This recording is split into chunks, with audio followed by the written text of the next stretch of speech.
Ну так тебя просто наебали. Ты обычная жертва маркетинга, которые внушили, что самоценность, ценить себя — это ездить на Мальдивы и покупать Биркин. На самом деле ценить себя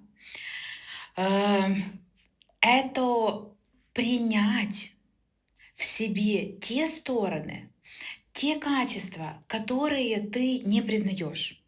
Ну смотри, это формулировка такая: я себя не выбираю.